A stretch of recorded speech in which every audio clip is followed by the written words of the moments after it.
Hi everyone, it's Dr. G, and today we're going to be talking about how I earned a raise several years back, a 16% raise in 1 year. At the time it was pretty high. I think today it's still pretty high, and I'm going to kind of show you the things I did, the steps I went through to get that raise from one day to the next, and 16% increase from 1 year to the next as well.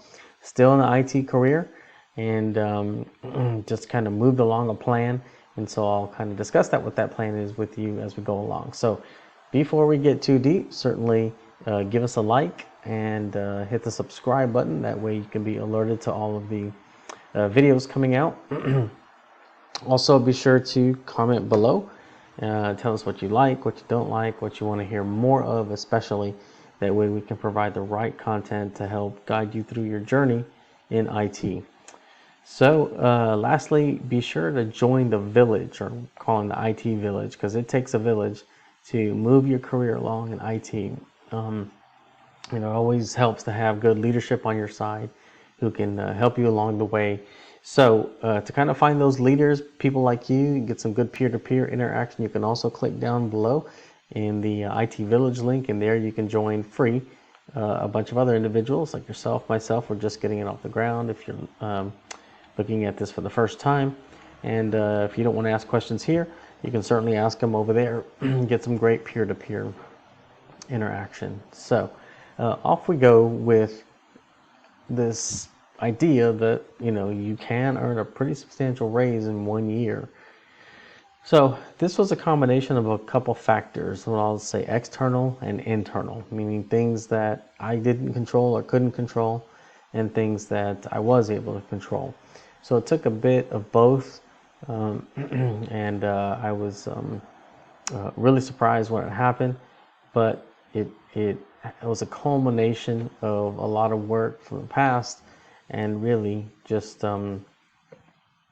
ensuring that I kept my nose clean, did my job, that sort of thing. But here's how it went down. So first of all, something external, a reorganization happened. When that reorg happened in a company I was working for at the time, my department really just realigned.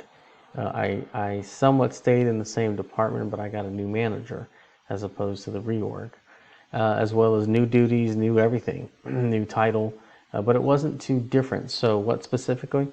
I went from an IT planner over to an IT architect. And yes, there is a jump in that alone, but at the time company was kind of looking at the two of them similarly in terms of salary. So that by itself did not do the trick. But something on the outside happened, a reorg, and I just rolled with it and was fortunate that I stayed in the company and wasn't let go, because as a part of this reorg, I think about 100 people were let go within the IT department. Secondly, I job jumped, right? This one was somewhat involuntarily. My option was pretty much just that. My old position as a planner was being shifted away from, in favor of just more realignment and more responsibilities. And I still kept a lot of the functions, really just a different job title. But job jumped in that I had a new title as well as a new manager, and really almost a whole new set of management, because the entire management structure kind of changed as well. Some of them, were still in the fold from my previous position to this position. So it was good because I knew them. But a lot of them at the second tiers above from management, above my manager, they were new to me. Even my manager was new to me, the new one. I knew who he was, but was still new. But I job jumped. So you got to be willing and flexible to kind of do this. And I've mentioned this in other videos. It is a great way to get a raise if you're looking to move on with responsibilities, as is what came here. So did that do it alone? It did not. It did not get me the 16% raise. But what I began doing is my new responsibilities. I began looking at working with leadership as a part of my new roles and responsibilities. And by that is I was starting to create processes as an IT architect, because the organization was kind of new. I became somewhat of a focal focal point to help some of the other architects as well as some of the other systems analysts.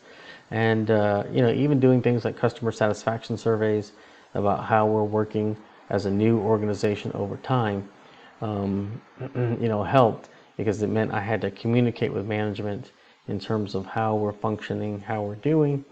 So I created a survey and sent it to the entire organization. I'm talking about a large organization with 30,000 employees, on behalf of our department. And then I briefed, number crunched, to brief our leadership on it. And, the data was what the data was. But more than anything, leadership saw me taking on leadership role, which I think was inherent with a lot of the other people around me.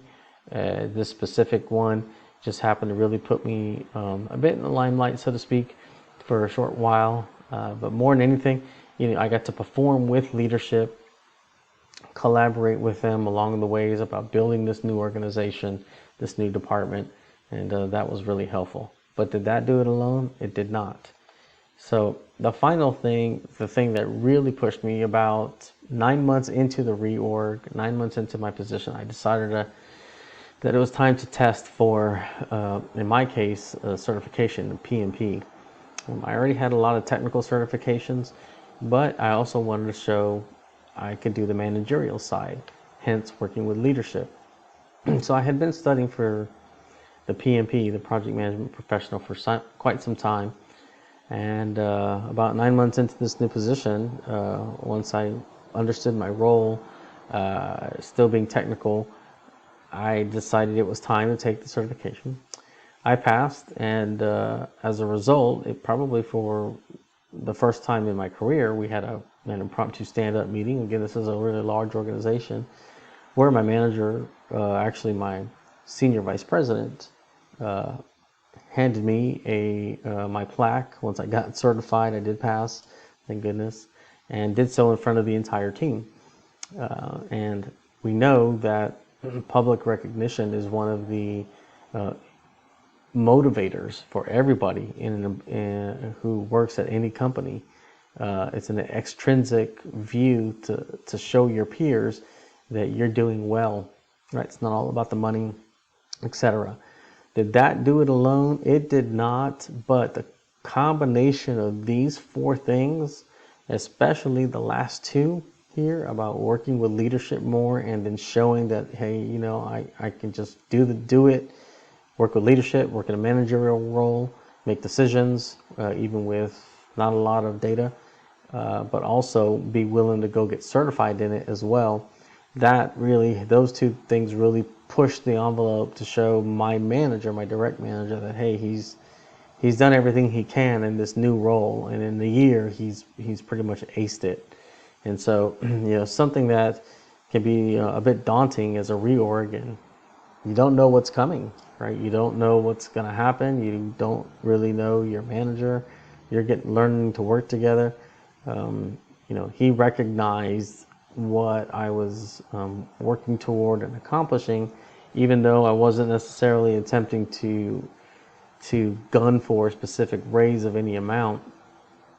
He knew the value of putting people in the right position and ensuring that those who earn their raise, which you may have heard me talk about in previous videos, do just that, right? You don't just get it, you earn it. And fortunately for me, I had the right leadership structure in a brand new organization that recognized that. And so that is one of those external factors as well, as the culture of your leadership, has to be there as well. It's not much that you can control. You might try to talk to your management, talk to your leadership about the kind of culture you like working in, but ultimately they kind of set the tone, right? And sometimes what they do is how they work is how it goes. So hopefully these tips have worked for you along the way. Certainly leave some comments below. Tell us maybe what you've done to earn a raise, or some things that may be blocking you to earn that raise down in the comments over in the IT Village, and we'll be happy to kind of help you from there. So we'll see you in the next video. As a reminder, click the like button, Leave us your comments. Let us know what you'd like to hear more of. Also, click the subscribe button and the bell button so that you're immediately alerted anytime a new video is published. Be sure to join our IT Village, which is the link to communicate with others within our YouTube channel over on our platform so that you can get answers to your questions. And lastly, in the upper right corner of our YouTube channel, click the free download of How Much Can I Make in IT?